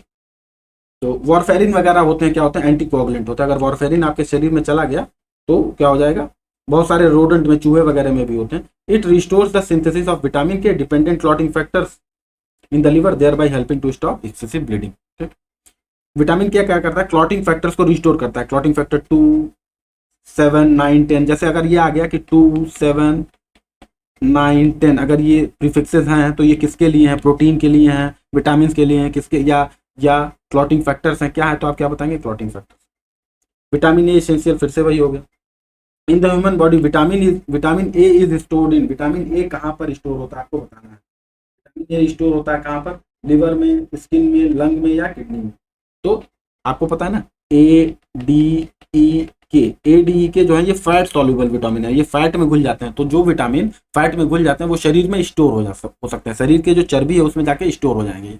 तो वो पूछ रहा है किस में स्टोर होंगे, लिवर में, स्किन में, लंग में, किडनी में। तो इसका आंसर क्या हो जाएगा, लिवर में, यकृत में, liver. Vitamin A is a fat soluble vitamin that is stored mainly in the liver, liver के रेटिनाइल एस्टर्स में स्टोर होते हैं। सॉरी, लिवर में रेटिनाइल एस्टर्स के फॉर्म में क्या होते हैं, विटामिन ए स्टोर हो जाता है। लिवर में रेटिनाइल एस्टर्स के फॉर्म में विटामिन ए क्या हो जाता है, स्टोर हो जाता है। The liver serves as the body's primary storage site and releases vitamin A when need for vision, growth, immunity and maintenance of epithelial tissue. तो लिवर क्या करता है, विटामिन ए को छोड़ता है। Okay. Liver the main storage organ for vitamin A in the human body. Skin क्या करता है, the skin utilises vitamin A, use करता है for maintaining healthy epithelial cells but is not primary storage site. Lung क्या है, lungs are responsible for gas, तो store नहीं करते। किडनी भी क्या करते हैं, फिल्ट्रेशन में स्टोर कर हेल्प करते हैं, स्टोरेज में हेल्प नहीं करते हैं। Which of the following pairs is not correctly match, retinol, xerophthalmia, tocopherol, beriberi, cyanocobalamin anaemia और एर्गो कैल्सीफेरॉल रिकेट्स। तो कह रहा है कि कौन सा विटामिन है और उससे होने वाली कमी को मैच करा रहा है। तो रेटिनॉल की कमी से जेरोप्थेल्मिया हो सकता है, टोकोफेरॉल की कमी से बेरीबेरी हो सकता है, साइनोकोब्लामिन की कमी से एनीमिया हो सकता है, या अर्गो कैल्सीफेरॉल की कमी से रिकेट्स हो सकता है। तो आपको बताना है। तो ये टोकोफेरॉल से बेरीबेरी नहीं होता, नॉट करेक्टली मैच। तो टोकोफेरॉल से बेरीबेरी नहीं होता। टोकोफेरॉल से क्या होता है आपको बताना है। टोकोफेरॉल क्या होता है, विटामिन ई होता है ना। ठीक। तो इससे न्यूरल मस्कुलर डिसऑर्डर होता है। ठीक, एनीमिया वगैरह इससे होता है। टोकोफेरॉल यानी कि विटामिन ई, तो विटामिन ई की कमी से एनीमिया वगैरह होता है। बेरीबेरी नहीं होता, बेरीबेरी विटामिन सी की कमी से होता है। देखते हैं।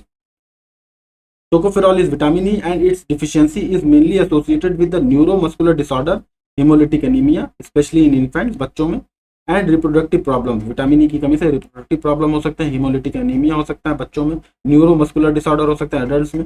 Not beriberi, beriberi is caused by the sorry, beriberi C से नहीं होता, beriberi is caused by the deficiency of vitamin B one या थायमिन, सी से स्कर्वी होता है। रेटिनॉल, जेरोप्थेल्मिया, ये सही है। रेटिनॉल जो होता है विटामिन ए होता है, इसकी डिफिशियंसी से जेरोप्थेल्मिया होती है, नाइट ब्लाइंडनेस होती है। टोकोफेरॉल, बेरीबेरी, ये गलत है। ठीक।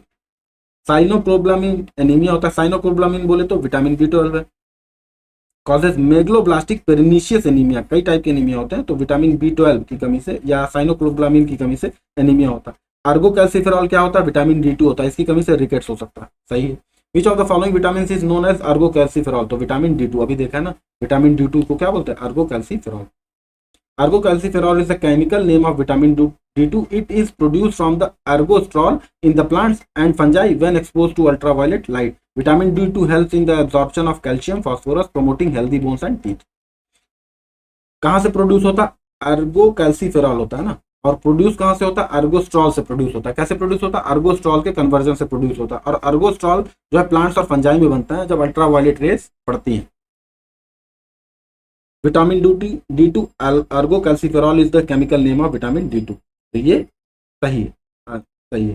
विटामिन D3 क्या होता है, vitamin D3 cholecalciferol is the chemical name for vitamin D3 synthesised in the human skin on exposure of sunlight. तो जब हम सनलाइट में एक्सपोजर करते हैं, लोग कहते हैं धूप में रहना चाहिए, तो वो जो विटामिन सिंथेसाइज होता है वो विटामिन D3 होता है, जिसका नाम है कोलेकैल्सिफेरॉल। विटामिन B12 को साइनोकोब्लामिन बोलते हैं, पहले बताया था। विटामिन B6 को पायरिडॉक्सिन बोलते हैं, याद रखिए। विटामिन B6 क्या है, पायरिडॉक्सिन है। Is the chemical name of vitamin B6 involve in the amino acid के मेटाबॉलिज्म में इन्वॉल्व होता है vitamin B6। Which of the following pairs is not correctly matched, vitamin B1 oranges में, vitamin D cod liver oil में, vitamin E wheat germ oil में, vitamin K अल्फा अल्फा में। इसमें कौन सा करेक्ट नहीं, ठीक आपको बताना है कौन सा करेक्ट नहीं है। तो विटामिन B1 जो है ऑरेंजेस में नहीं पाया जाता। विटामिन B1 जिसको थायमिन बोलते हैं, is mainly found in whole grain cereals, pulses, nuts and yeast. Oranges are rich source in vitamin C1 not vitamin B1, therefore pair correctly match. Vitamin B1 oranges में, ये correct नहीं, correct है। Vitamin C पाया जाता है oranges में। Vitamin B1 किस में पाया जाता है, होल ग्रेन्स में, जो पूर्ण अनाज है, लेग्यूम्स में, यीस्ट में और नट्स में, मूंगफली वगैरह, बादाम वगैरह। DT कहाँ पाया जाता है, कॉड लिवर ऑयल, एक मछली होती है उसके लिवर से तेल जो होता है उसमें पाया जाता है। Code liver oil is an excellent source of vitamin D। Vitamin E क्या है, व्हीट जर्म ऑयल, जो गेहूं के तेल होता है उससे, उसमें जो होता है रिचेस्ट सोर्स है विटामिन E। विटामिन E को क्या बोलते हैं, टोकोफेरॉल। विटामिन K अल्फा अल्फा, अल्फा अल्फा एक फूड टाइप का होता है, अनाज है। एंड अदर ग्रीनी लीफी, अनाज नहीं है, leafy vegetable. Which of the following vitamin contains cobalt, कौन सा विटामिन कोबाल्ट कंटेन करता है, होता है विटामिन B12। साइनोकोब्लामिन या कोब्लामिन बोलते हैं, इसीलिए cobalt is the only vitamin that contains the metal cobalt in its molecular structure. It is essential for red blood formation, DNA synthesis and normal functioning of the nervous system. Vitamin B12 किस में help करता है, red blood के formation में, DNA के synthesis में, और हमारा नर्वस सिस्टम नॉर्मल तरीके से फंक्शन कर सके उसमें हेल्प करता है। विटामिन B6 पायरिडॉक्सिन बोलते हैं, involves in the amino acid metabolism and does not contain cobalt. Vitamin B2 जो होता है राइबोफ्लेविन होता है, function as a component of coenzymes of FAD and FNM and does not contain cobalt. ये देखिएगा FAD FNM क्या है, मैं कहीं से छापा हूँ तो वहाँ यही लिखा। विटामिन B1 क्या है, विटामिन B1 को बोलते हैं thiamine, essential for carbohydrate metabolism and does not contain cobalt. Vitamin B1 thiamine होता है और कोबाल्ट कार्बोहाइड्रेट के मेटाबॉलिज्म में हेल्प करता है। विटामिन B12 साइनोकोब्लामिन है, इसी में cobalt. Cobalamin is the scientific name of vitamin B12, बता ही दिया। इंसुलिन इज अ प्रोटीन, पीछे बताया था। Insulin is a protein hormone secreted by the beta cells of the islets of Langerhans in the pancreas. It regulates blood glucose levels by promoting the uptake of glucose into cells and its conversion into glycogen. Most of the enzymes are, ज़्यादातर enzymes क्या होते हैं, protein होते हैं। Most enzymes are protein that act as biological catalyst, speeding up biochemical reactions without being consumed. However, a few enzymes called ribosomes are made of RNA. Enzyme क्या करते हैं, protein से मिलकर बने होते हैं, और ये रिएक्शन को बढ़ाने में, इंक्रीज करने में हेल्प करते हैं, रिएक्शन की रेट। ठीक, लिपिड्स क्या होते हैं, lipids are mainly involve in energy storage and cell membrane formation and not enzyme, ये एंजाइम नहीं होते। The biological membrane are composed of lipids proteins in varying combinations which are specific to each species, cell type and organelles, lipids only, proteins only. तो इसका answer जितना बड़ा तो यही answer हो जाएगा। जो बायोलॉजिकल मेम्ब्रेन होती है, जो सेल मेम्ब्रेन होती है, वो किसकी बनी होती है, या तो लिपिड्स की, प्रोटीन्स की, वेराइंग क्वांटिटी में। ठीक, biological membranes are mainly composed of lipids बोले तो फैट्स, प्राइमरली उसमें फैट्स में भी कैसे लिपिड्स होते हैं, फॉस्फोलिपिड्स होते हैं, and proteins. According to fluid mosaic model proposed by Singer and Nicholson, the proportion of lipids and proteins vary with the species, cell type and organism. हर species, cell और के हिसाब से जो होते हैं बदलते रहते हैं। जैविक झिल्ली। Substance which are responsible for catalysing chemical reaction in living systems are enzyme. जो रिएक्शन रेट को बढ़ा दे या घटा दे उनको क्या बोलते हैं, एंजाइम बोलते हैं। और रिएक्शन में कंज्यूम ना हो, वापस फिर वैसे ही आ जाए, उनको क्या बोलते हैं, एंजाइम बोलते हैं। Deficiency of vitamin C causes क्या, स्कर्वी। विटामिन सी की कमी से क्या होता है, स्कर्वी होता है। विटामिन सी का क्या साइंटिफिक नेम है, ascorbic acid. Essential for collagen synthesis, wound healing. Collagen बनने में, कोलेजन हमारा एक प्रोटीन है जो कि बाल में, त्वचा में बहुत हेल्प करता है। वुंड हीलिंग, घाव भरने में विटामिन सी हेल्प करता है। And maintenance of healthy gums and blood vessels. Its deficiency causes scurvy, characterised by bleeding gums, delayed wound healing, joint pain, loose teeth and weakness. Vitamin C की कमी, vitamin C क्या करता है, healthy gums देता है। तो जिनमें vitamin C की कमी होती है उनमें स्कर्वी नाम का रोग होता है, जिससे मसूड़ों से क्या होता है, खून आने लगता है। Arthritis is inflammation of the joints and not caused by vitamin C. जब जॉइंट्स में सूजन आ जाती है, जहां हड्डियों के जॉइंट्स होती है वहां सूजन आ जाती है, तो क्या होता है, अर्थराइटिस होता है। Okay. Kidney disorder, kidney disorder have various causes and are not characteristic deficiency diseases of vitamin C. Scurvy is caused by deficiency of vitamin C. Respiratory diseases vitamin C की कमी से नहीं होती। Which vitamin is found in citrus fruit and is essential in keeping healthy skin. Vitamin C खट्टे फलों में जो vitamin पाया जाता है जो कि त्वचा को स्वस्थ रखने में हेल्प करता है, वो कौन सा होता है, विटामिन सी होता है। ठीक। The chemical name for vitamin C is ascorbic acid. बहुत पूछता है। Milk is poor source of vitamin C. ठीक, मिल्क में कैल्शियम होता है, प्रोटीन होता है, कार्बोहाइड्रेट होता है, लेकिन विटामिन सी होता है लेकिन कम मात्रा में होता है, इसीलिए पुअर सोर्स है मिल्क। मिल्क में भी विटामिन सी होता है, याद रखिए, calcium, protein, vitamin C, carbohydrate. The malfunctioning of thyroid gland is due to the deficiency of what. Iodine की कमी से थायराइड ग्लैंड क्या होता है, खराब काम करने लगता है। Iodine is an essential mineral required for the synthesis of thyroid hormone thyroxine, T4 and triiodothyronine. T4 T3 simply याद रखिए। T4 और T3 के सिंथेसिस के लिए, T4 T3 क्या है, थायराइड हार्मोन ना, उनके बनने के लिए किसकी जरूरत होती है, आयोडीन की जरूरत होती है। तो जब आयोडीन की कमी हो जाती है तो T4 और T3 बनते नहीं है, और इनकी डिफिशियंसी से क्या हो जाता है, जो थायराइड हार्मोन का प्रोडक्शन होता है वो गड़बड़ा जाता है, और जिससे घेंगा या हाइपोथायराइडिज्म भी हो सकता है। Which of the following is best source of vitamin A. Wheat, honey, carrot, peanut. ये तो बच्चों को पता है, कैरेट। ठीक, carrot. Wheat is mainly a source of carbohydrate and contains only a small amount of vitamin A.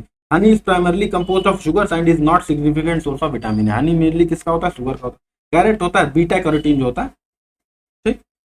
Peanut is rich source in proteins and fats, but it is not a rich source of vitamin A. Vitamin A is available in potato, tomato, carrot, spinach, carrot. Potato mainly क्या है, carbohydrate का source है और छोटे amount में vitamin ए पाया जाता है। Tomato contains some beta carotene but it is not a rich source of vitamin A. Beta carotene तो होता है जिससे विटामिन ए बनता है, लेकिन रिच सोर्स नहीं है as compare to carrot. Spinach is also rich in vitamin, देखिए यहाँ याद रखने वाली बात, spinach is also rich in beta carotene and vitamin A, जो कि विटामिन ए का प्रिकर्सर है। But among the given options, जो एनसीईआरटी बेस्ड एग्जामिनेशन है, जो बीपीएससी वगैरह लेती है, वो किसको मानती है, कैरेट को ही मानती है, लेकिन स्पिनच में भी विटामिन ए होता है। Which of the following vitamin are water soluble. तो आपको बताया था ए, डी, ई के फैट सॉल्युबल है, तो बच गया बी और सी, ये क्या हो जाते हैं, वाटर सॉल्युबल हो जाते हैं। तो इसमें कोई भी नहीं दिया, तो none of the above. Yeast is used in the production of, yeast का किसके प्रोडक्शन में यूज होता है, अल्कोहल में।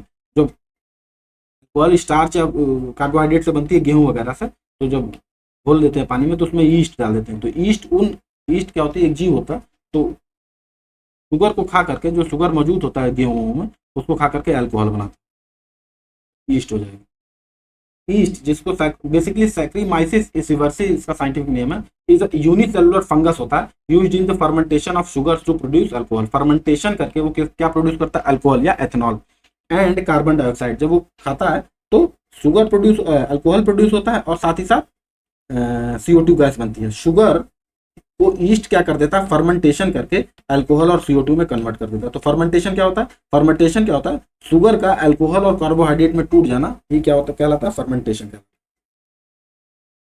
ठीक। विच of the following activities increases oxygen in the carbon cycle occurring on earth. कौन सी एक्टिविटी ऑक्सीजन बढ़ाती है कार्बन साइकिल में, हमारे कार्बन साइकिल में ऑक्सीजन बढ़ाने का कौन सा काम करती है, respiration, volcanic eruption, DK of organic matter या फोटोसिंथेसिस। तो ऑक्सीजन कहाँ से मिलता है, फोटोसिंथेसिस से मिलता है। Photosynthesis is the process by which green plants और हरे पौधे, एल्गी और साइनोबैक्टीरिया क्या करते हैं, कार्बन डाइऑक्साइड और वाटर के प्रेजेंस में सनलाइट का यूज करके ग्लूकोज बनाते हैं और क्या रिलीज करते हैं, oxygen.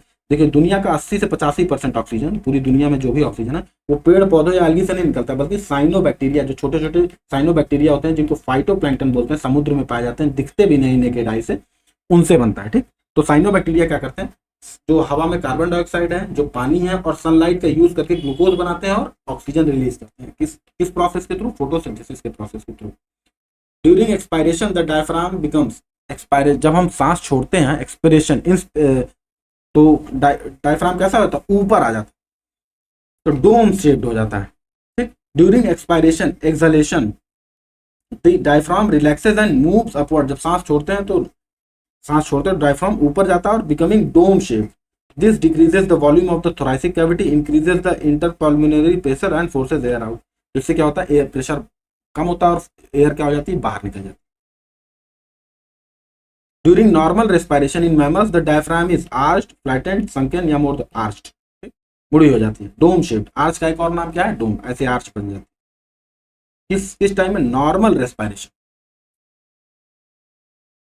A clinical death takes place when, clinical death कब होती है, जब पल्स ना हो, हार्ट बीट ना हो, pupils are fixed and dilated and there is no reaction to light, all of the above condition। तो मेरे ख्याल से all of the above condition। जी, क्लिनिकल डेथ मतलब आप क्लिनिक में आपको डेथ घोषित कर दिया, is the condition in which circulation, blood circulation रुक गया, ब्रीदिंग स्टॉप हो गई है और पल्स भी नहीं है, हार्ट बीट भी नहीं है और आपकी प्यूपिल्स जो है डायलेट नहीं हो रही, मतलब फैल सिकुड़ नहीं रही हैं और लाइट पे रिएक्शन नहीं दे रही हैं।